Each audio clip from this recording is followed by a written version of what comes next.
Good afternoon. We made it to the last one. Yes. I want to thank everyone for being here. I want to particularly thank the organizers and everyone who has worked so hard to make this a wonderful event. It's been 3 days of inspiring talks and conversations and new connections and reconnections, so I'm truly grateful to be invited. And I wanted to use this presentation as an opportunity to look at a part of my practice that I talk about, but I never really investigate. So I actually appreciate you listening to this new kind of vein in my work, because the idea of going viral is a dirty, ugly word, but at the same time, it kind of neatly packages the amount of work that goes into managing an artistic practice when you're going viral. So I'm, hoping that I can show how that impacted my work, my way of working, and then ultimately my art. So I wanted to kind of give you some context of when I started working with performance in the public sphere. And it was in 2003 when my studio had a public bathroom that I could not fit into. So how do I shape my body to fit into this bathroom, this public bathroom? And so I decided to lose weight for 7 weeks to try to fit into this bathroom stall. And here you see 4 of the 7 weeks, and in each one is, on the left is a documentation of me trying to fit, and then on the right, as a daguerreotype, and then on the right is the amount of weight I lost that week in paraffin wax, all cased in a rawhide leather box. And the reason I used daguerreotypes was, that whole pristine, embedded history of daguerreotypes, but also this idea of a mirror. And if the viewer looks at the image, they'll see the image, and if they take a step to the right, they'll see themselves, and they take a step to the left, they'll see a reflection of the wax. And it was that whole experience that I was interested in.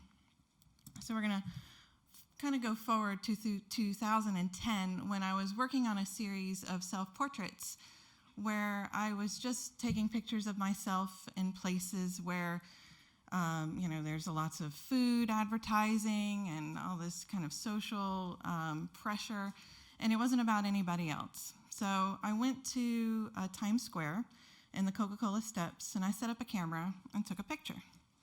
And 2 weeks later, I got the film back. And even though I don't know that couple, the man appears to be sneering at me.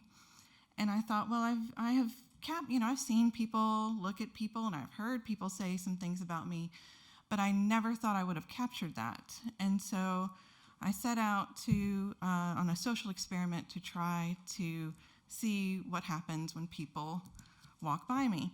And I started in New York City because I needed a big group of people and a lot of public spaces.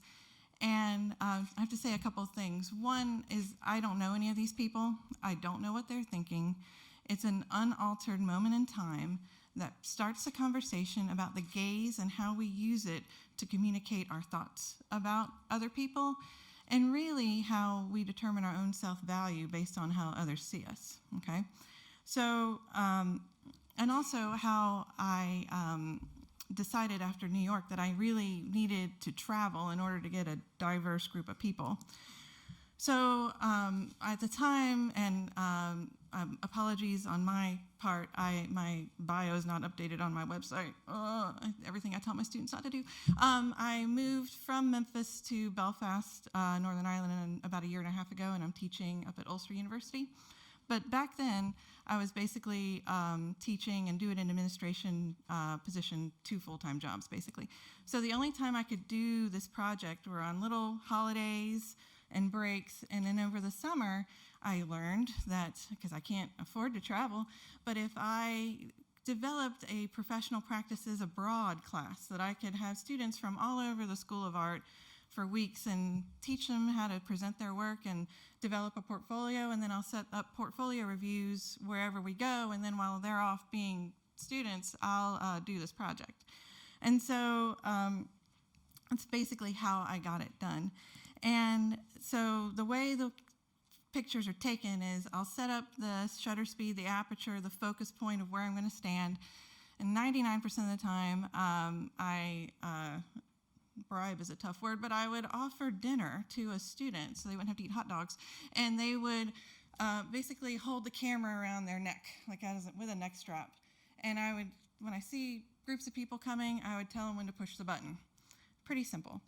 And sometimes I would put it on a bench and do like the automatic self-timer, but basically I didn't know I had any images until I went home and looked at the frames. And so I looked for ones where there's this kind of subtle nuance of just, are they critical? What are they looking at? There were others that were much more obvious, but to me that's too literal, too easy.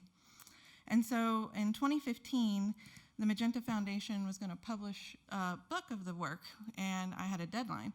So since I couldn't travel any more places, I was in America, I'm like, okay, well, where am I going to go in America? So I Googled the most vain cities in America. And I got Los Angeles, I got Honolulu, I got Miami, and so it was just basically quick trips. And in total, there are 60 images in the project. And so in 2013, it's about halfway through the project, I published some of them on a blog called Lens Scratch. And that day, Huffington Post emailed and said, hey, we want to publish. And I said, okay, great.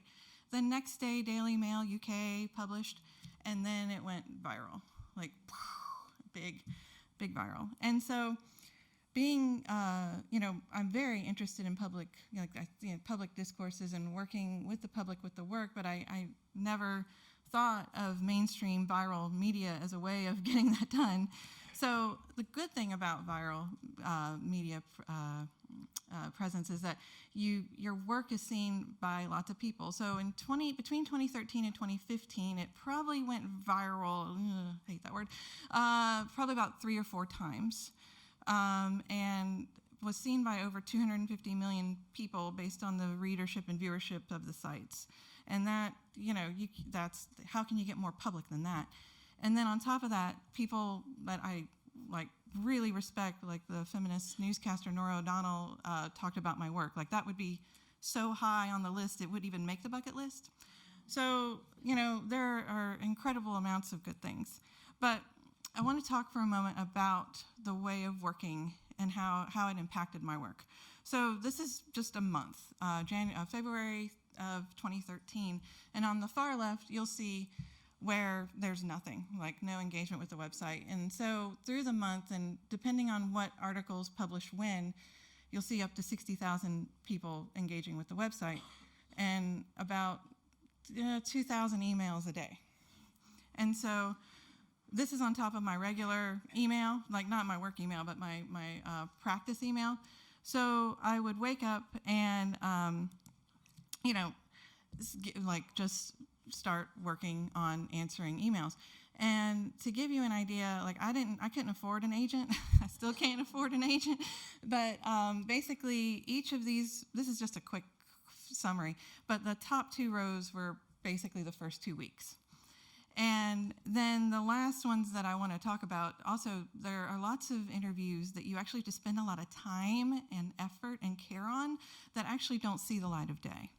And then I put a little box called reality TV shows because reality TV producers contact you. And but my favorite conversation that I've probably had in my life, just out of for its surrealness and its hilarity, is a Lifetime movie producer who works with Cuba Gooding Jr., wants to make a movie about my life. And I was like, and the way I work. And I was like, do you know what I do?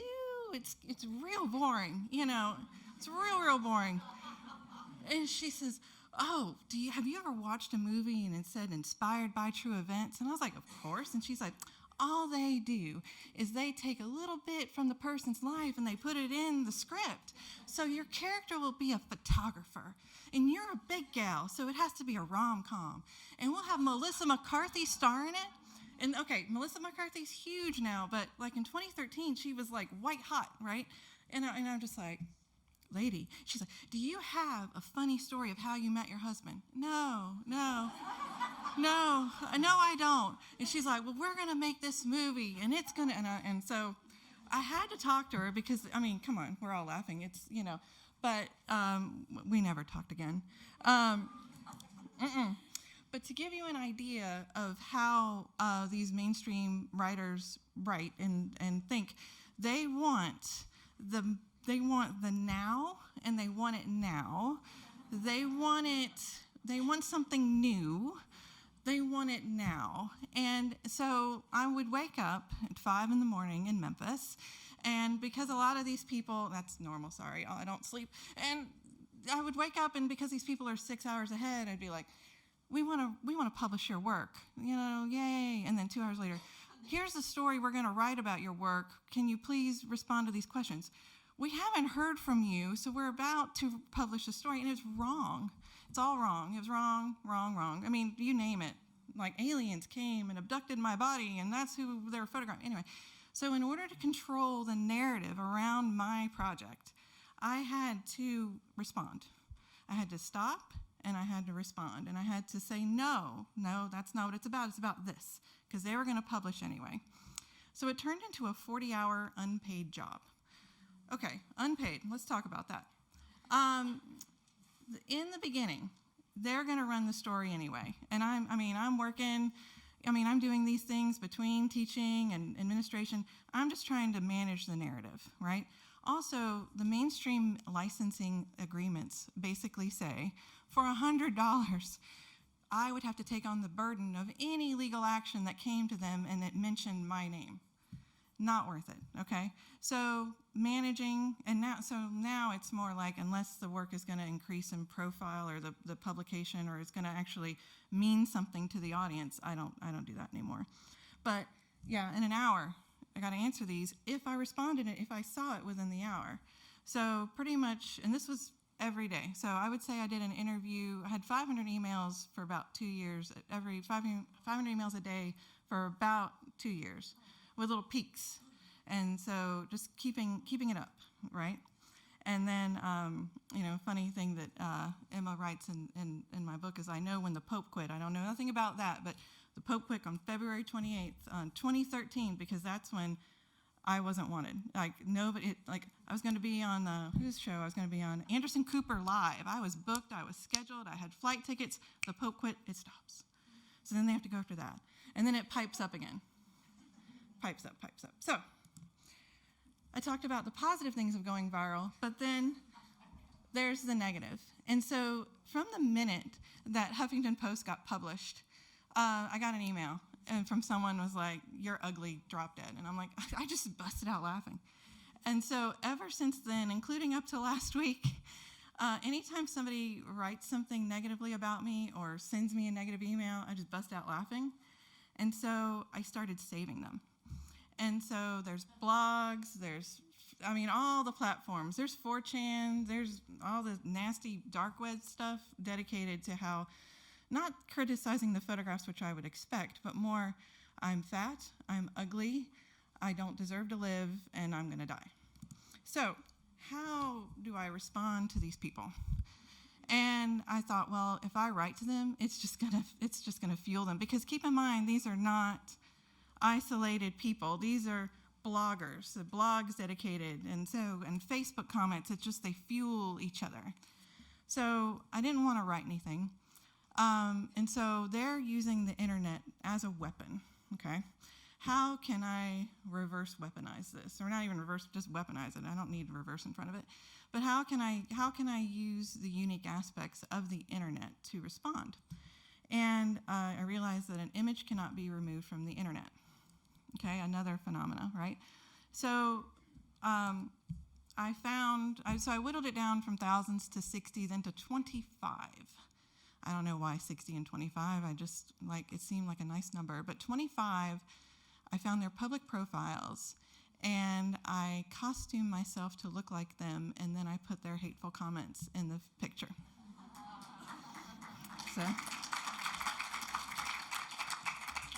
Thank you. When you look at them, they're basically either recreations of single images or constructs of their profile.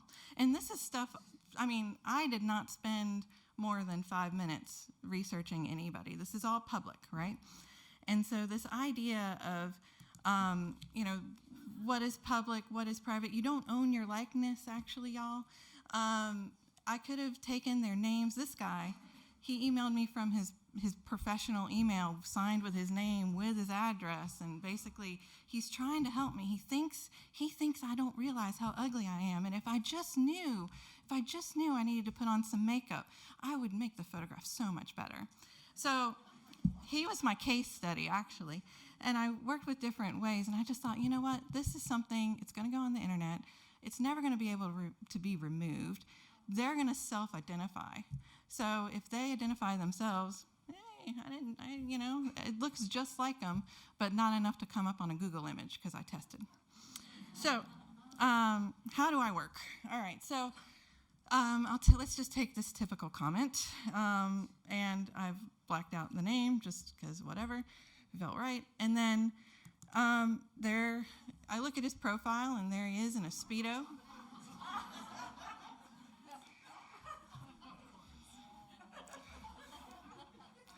And I say, okay, how can I really study the image. And I say, where can I put text? What are things, and can I go to this place? Can I figure out where it is? Can I go there? Can I buy that Speedo?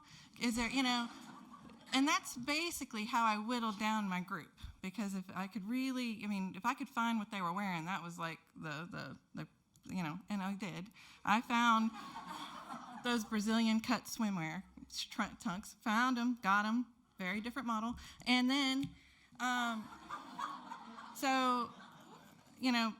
when you see the images of the text printed on clothing, that's custom-made clothing. What I loved about Weight Watchers was the performance, and then the kind of really thinking about boundaries and what people think is true and it's actually not. But these are much more produced, very much like individual little movie stills. And so, again, everybody who's making comments on these pages, it doesn't link back to their profile. Like, their profile is just a facade of everything they want to see. If their profile actually listed, she said, quit looking like a slob, no one cares you're a fat slob, just the fact that you're a slob. If that showed up on their Facebook feed, I don't know what they would do it, but they think they send this out into the void and that nobody will respond. And so I use very poor prosthetics and wigs, and intentionally, because cyberbullying, people, I know that I have a unique experience with laughing at these people. I think it's hilarious that they're wasting a calorie and a joule of electricity to tell me to try to quit my project. It actually fuels me more. So it backfires. And if I'm feeling low, I'll just check some comments, and bam, I'm out going again. And so, but it is a very difficult subject. People, this is like a knife to people, and I understand a lot of people don't share my similar stance. So I try to insert a little humor to kind of lighten it, but also to show that the internet is not going to protect these people. It's a false protection. The First Amendment, the rest of that sentence says that you also have to listen to the response. So, for instance, like this person, thousands of selfies, and so I zoomed into her chest tattoo, and I hand drew it, and they're inkjet tattoos. This one is his T-shirt I found at Walmart, and I have a lot of purchases at Walmart and Amazon, and fashioned it that way. And the age range is 13 to 70, and this is a 13-year-old boy, and men and women and from all over the world. So I tried to make that as diverse as possible as well. And so, yeah, and so it's they are fashioned so much to look like them that I actually think they'll recognize themselves if they want to. And actually, people are so narcissistic, they'll actually assume it's them, and it's not. This woman, She, not that I'm judging, but she's one of those that has an incredibly large chest and an incredibly tiny waist and incredibly large hips and a thigh gap. So I'm just, again, that facade, I'm trying to break down what's happening in the back. So a big question is, I think about often is, why do people attack me? Thank you. I don't think it's just me. I think it's a lot of people, but for purposes of this discussion, it's me. And I think we could debate this probably for 3 days alone. The female body, do we actually own our bodies? We seem to get unsolicited feedback about how we look constantly, positively and negatively. To me, it's all negative, but also being a body that is in the other, outside, in terms of a definition of outside of society's expectations and norms.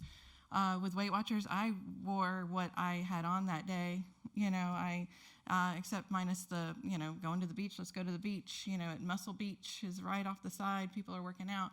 But otherwise, there was no, I was only doing the performances for less than a minute to not be a spectacle, sometimes even less.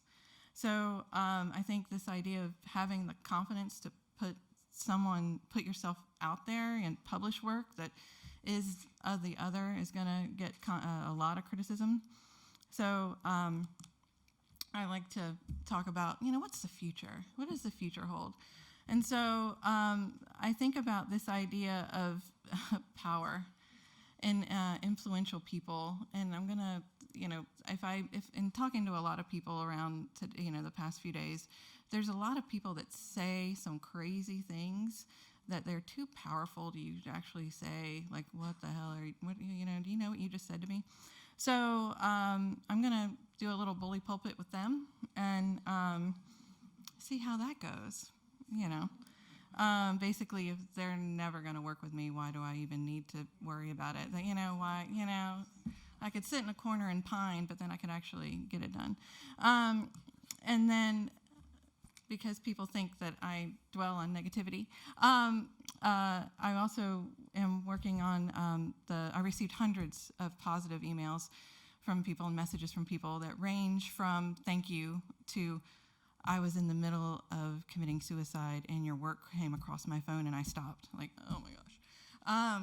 So those, are handled with care, but this idea of a life-altering moment from something being seen on the internet is another phenomenon that I want to investigate.